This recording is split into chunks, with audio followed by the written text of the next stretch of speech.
Yeah. Well, good morning, Quest Skinner. I'm really excited to interview you today. I've been excited about this interview for like weeks, I think. Good morning. Good morning. Good morning. Good morning. Welcome to BIPOC Stack. Um, Thank you. Thank you for coming. Would you like to do an introduction of yourself first?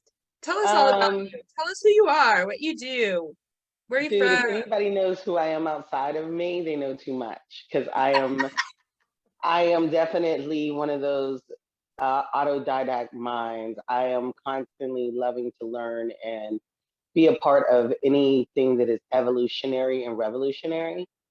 Hence how I think me and you became friends, the whole tiny home movement. I've been an enthusiast probably for about, I was trying to like pinpoint it, but I think somewhere when I realized that we would hit these times and the way that we were living was not the norm anymore. So I've always been an artist, visual artist. I work in like 42 different mediums for the last 20, oh shoot, just say it, 25 years. I mean, I Wow. got enough gray to prove it. That's Yeah. so I know we've been artists the same amount of time. It's so And exciting. It's so it's like exciting. so funny. It's so funny because here I am, an artist who created like little doll houses with 24 karat gold floors on Capitol Hill, you know, and every now and then an architect or someone would ask me to do a model, right? And now I want to take these moments of expertise from creating these outlandish projects as a visual artist to going to Burning Man and learning to create outlandish and outstanding communities. So Ooh, I love that. yeah, Yeah, that's yeah, beautiful. I want to always be known not as what people think I am, but where we can go with it. Right. Future focused. Future focused. Futurist, Afrofuturist. So What's up, where are you mama? where are you from? What's the background? What's the I backstory? feel global human, like, kind of out here. Um, I am born in Pittsburgh, raised in Phoenix. I have lived in DC my whole adult life. So almost as long as I've been an artist, 25 years. It is brilliant. You know, um, I've traveled all over the world. I've been to Belgium, Denmark, Sweden, Portugal, Poland, France, all these amazing places, and And there's you still speak so much more to multiple see. languages. A kind problem and do, yeah, Yeah. ik lieve do, ik lieve do. So yeah, man. I mean, or let me say right, ik lieve die. I love you, and that's what we do. We create and we go places and we transcend that space and we Right. learn a language and a culture. And one thing I've learned traveling, there are tiny homes all over the world, and this is just new to America. Yeah. Well, I think America has had tiny homes. We've had tiny homes since the creation. I mean, Lincoln lived in a tiny home. People don't I realize. mean, shacks. You People know, write, shacks, yeah, yeah. shacks. So they've been here. They've just not been seen as a viable way to live, right? That's Exactly. um but anyway, so let's get into that, the tiny home thing. What is the interest? Why are you interested in tiny homes? What pulls you and I draws you think the to this tiny reality house movement? is the reality of it is it's obtainable, but as one person with a Yorkie, visual artist, I find more joy in the ideal of creating 800 square feet from top to bottom to truly fit me, but also the footprint of what I need out of life. I don't need a giant home. I need a well thought out and implemented space. The tiny home movement, what got me, the sheer creativity of every square inch of it, the availability to take my couch and make my couch into a storage system is much more appealing than having 1,000 closets where things just pow in and eventually you have no clue what and where it is. I like organization. I like well kept design, but also a well kept mind. You know, your home really does reflect how you feel. And I think it's absolutely wonderful to have less space to fill with more shit, or more things. It's better to have, um, places to feel that feel you.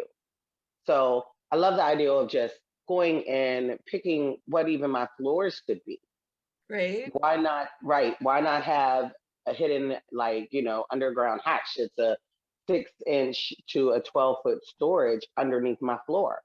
Why do my countertops and the way that I've designed the cabinetry have to be so basic? Why can't it be old shutters?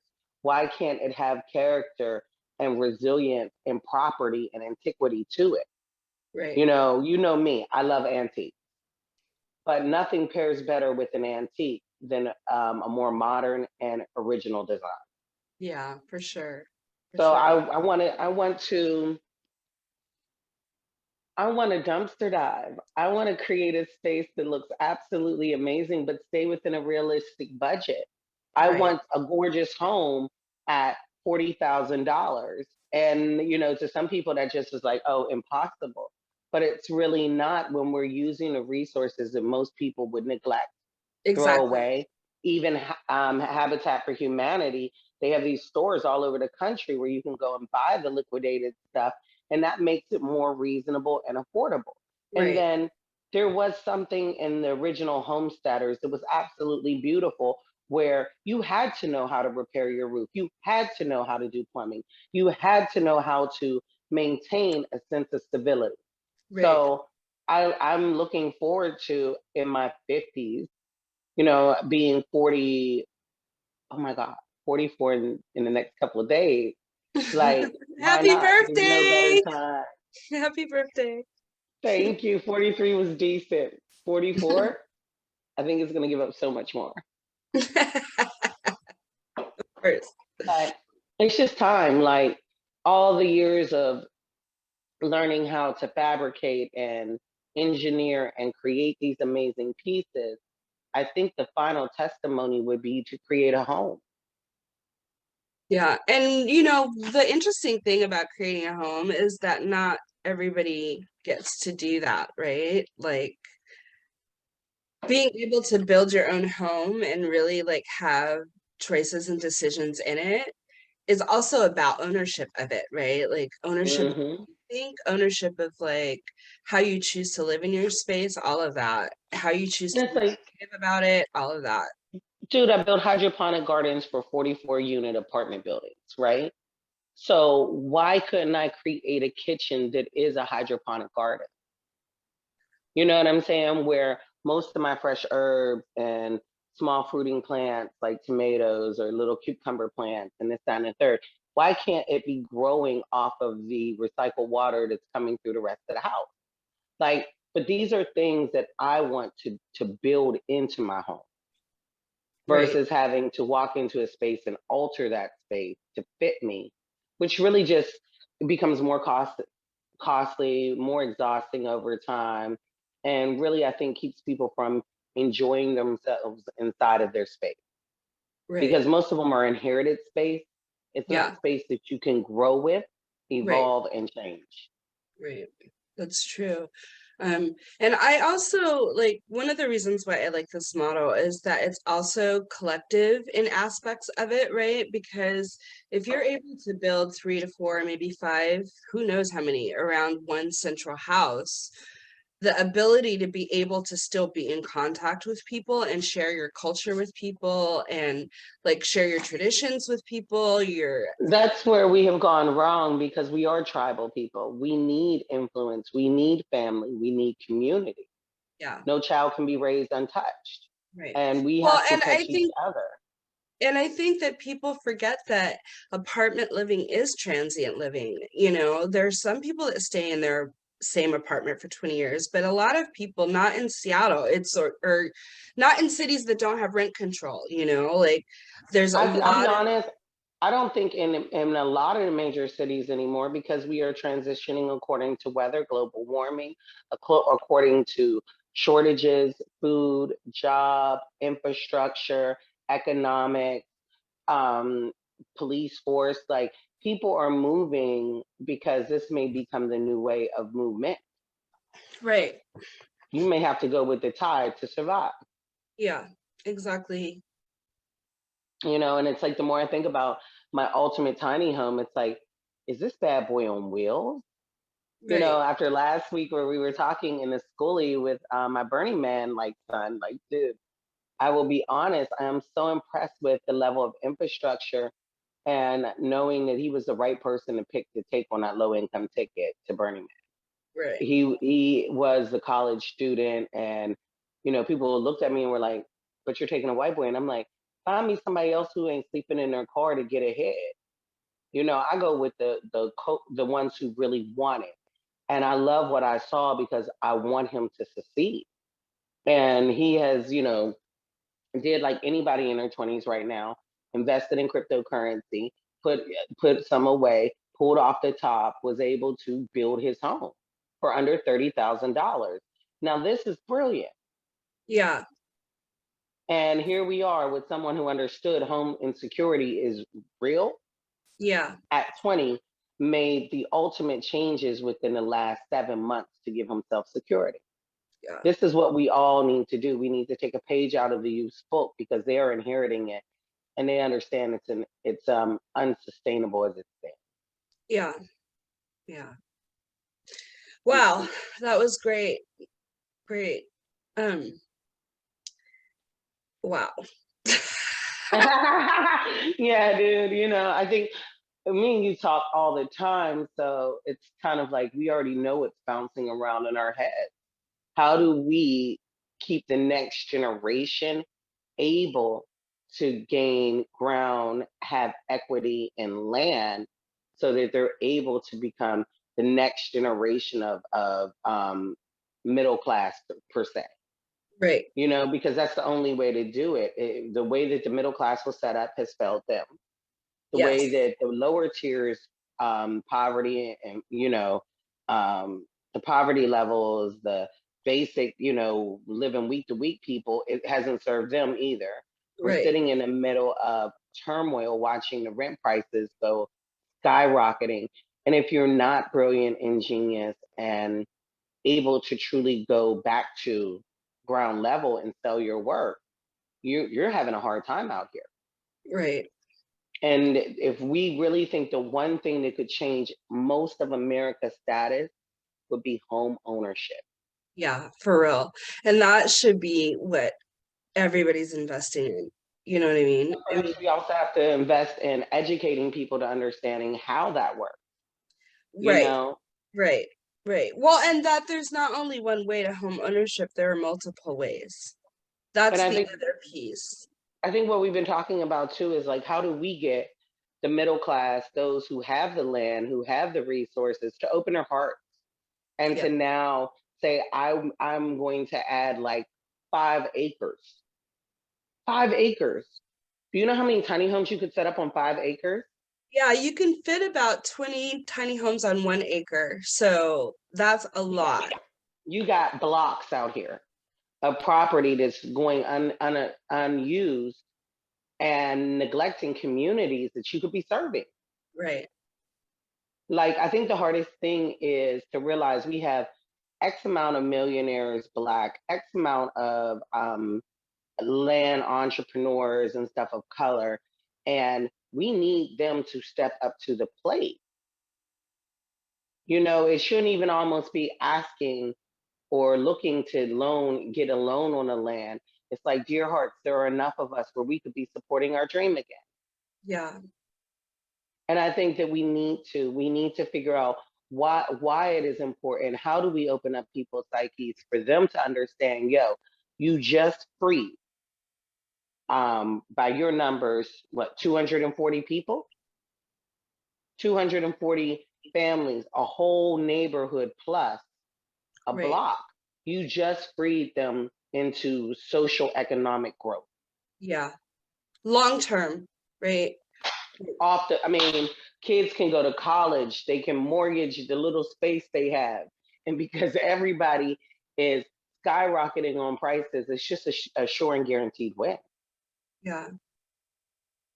Now you can set up apartment buildings, and that's a nightmare. Or you can set up pride with people and allow them to create these gorgeous little cultural pockets that the world is thriving for right now. Yeah. Striving. Striving and thriving. We wanted to thrive, but first we got to put something in the soil. Right. Well, and that's one of the reasons why I think this is so important to be talking about, is that there are not a lot of models that are working, and I just don't really agree with this concept of density, that we should just keep packing people into all of these buildings, not Honey, recognizing that the buildings are not sustainable, right? Like, oops, you're on mute. do we not see that the buildings themselves are triggering people into like mental illness? Do we not see that um, the lack of social activity, community engagement, um, responsibility for neighbors, elderly, and youth is causing people to have mental breakdowns? They really think that they are out here alone. Yeah. And the best way to curb that, like we were talking about the holidays, and I was telling you, I was like, I kind of hate them too, but I do everything because I want people to know we are not alone. Yeah. We need each other. And sometimes a hot meal does that for people more than we can imagine. Right. You know, we have to begin to take note and responsibility for our complacent nature in America and our ability to walk over dead bodies without an air of morality is where we are right now, and the reason why we need to backpedal fast. We need to open it up so that people can begin to really see that there is more, that we can do more, that we can build together, and get it done. But it is up to us as a community to start now, instead of living in a world of, you know, um, one crab climbing on the back of another. Yeah. You know what I'm saying? Crab in a barrel. It is time for us to really begin to live like we want to be, again, at the top of everything. Like we are living for everyone and all beings here. But when we're living for self that gets you nowhere. Yeah. It really doesn't. Only using people, like, Whew. anyway, this has been really great. Is there anything else you would like to add to this conversation? I think you've answered all three of my questions. I think if we have any place in what is to happen next, we need to dissolve the ideology of only seeing ourselves in spectrum and begin to see ourselves in an extinct in a species that is going extinct. We need to understand that we have very little footing here and it is time to change. And that change will reseed the whole world and can restart it. But currently, when your world is telling you, I'd rather create pestilence and rather watch the tides roll in than to have you here, it is time we get on board with the world around us and begin to create better product in people and in how we're living, and understand that we may be better off living in tree houses and learning to play with the world again like little kids versus thinking that we knew what the fuck we were doing as adults and doing it wrong our whole life and leaving another generation without love, without play, without prosperity, without nurturing, without a community. Well, and what's so interesting about what you just said is that I don't really think that like people really recognize or realize that we are going to be living in trees again, and we are going to be living in caves again if we can't get our shit together. You know, Mother Nature is going to take care of all this shit, all this man-made shit that's not real, that is like not, you know, what you're spending 60 years of your life to build. All this stuff, none of this is, Hmm. the only thing that's real is energy. And if we're not investing that energy into our communities and into each other, instead of into this illusion of what is capitalism or what is, you know, I don't know, Yeah, systems no, it is. that are What is industrial, any of this you know? if there is no one here at the end of it? Exactly. Like, what is politics? What is capitalism? What is monarchy? What is dictatorship? What is even narcissism? If narcissist, if there ain't nobody here to appreciate it, you are Yeah. alone. Yeah. And that's where most people are terrified and constantly make ill choices based off of fear. We need not be alone, but now is the time to choose. Do we choose to leave something better, or do we choose to do what has been done to us? And Exactly. I mean, me and you both have lived around the world. And one thing I think you know and I know, and that's the reason why we're friends and activists and all of this, is because nobody got a fair shake. Right. Everybody is either working way too hard or not giving what they need to for their pay. Right. Everybody could use a little extra help. Everybody could, benefit from having equity in a tiny home to make a little something for themselves or, their family or who knows, Right. right? But this is a system that has placated and played games and gaslighted all of us. So it is time to reinvent by reinventing the people who are making these most bold and revolutionary decisions. We have to understand that if you're good, good people need to support good things. Because bad has supported itself all the way up to the top of the food chain. That's so true. Yes. So what happens if all the so-called good people did good things? Yeah. From the neighborhood cleanups to I heard you arguing with your girlfriend yet again. Maybe y'all need to go counseling. Like, just step in and be human. Yeah. We might be able to change things every day, one at a time. But it's time for good to invest in good things. Agreed. Agreed. For sure.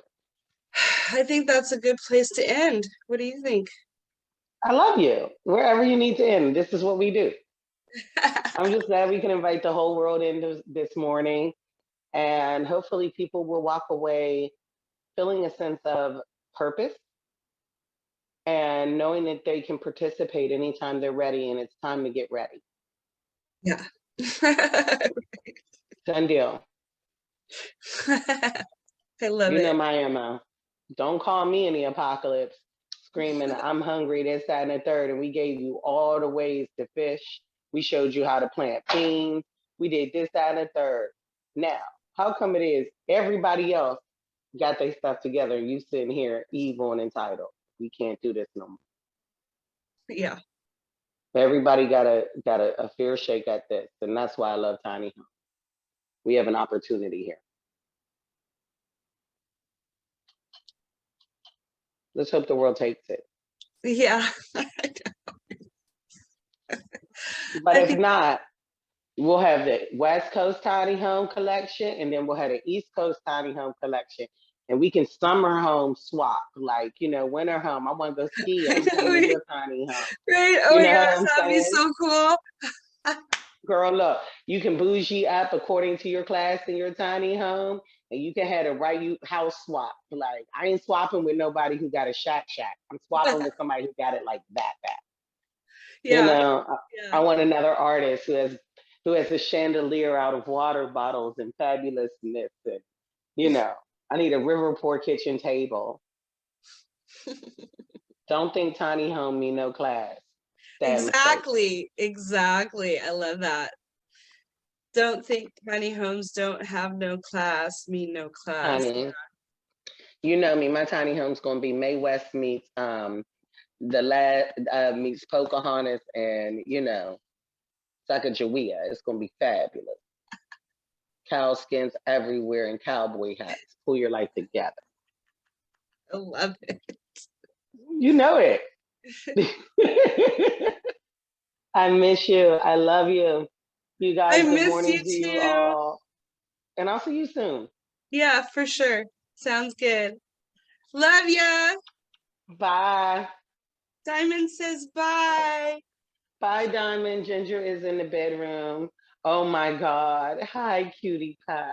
Isn't You know, she I love that cute? yellow sweater. Oh wait, I can't get her. There she is. I saw her. Hi, little mama. You looking like a little pom pom this morning. Yes, she's poopy. She All looks like a right, little pom pom. let's chat Love soon. you Love you for too. sure. Okay. Have a Peace great and day. love. Peace and love, y'all. Bye. Bye.